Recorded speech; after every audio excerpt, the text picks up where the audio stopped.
والله دوم ڕۆژ و زۆریش تایبەتە. لە پێشەکە بەلاوە چۆنە؟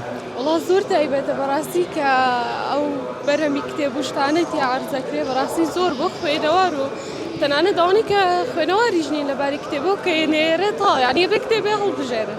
کتێبە دڵخوازەکانی خۆی دەستکەوتووە لێرە؟ طبعا. چۆنە حەزت لە خوێندنەوەیە؟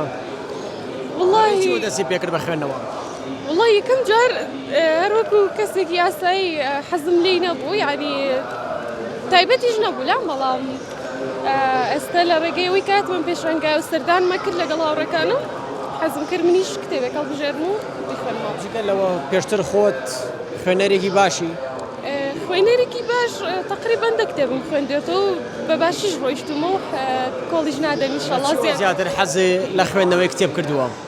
والله لە هاوڕێکانمەوە کە بینیم هاوڕێکانم زیاتر خوێنەوە ئەیان خوێندەوە ئیتر بە دوای کتێبە گەڕان و دەبا منیش جارێک لەگەڵ یارە بەشدار بم ئیتر دەستم کرد بە کتێب خوێندنەوە.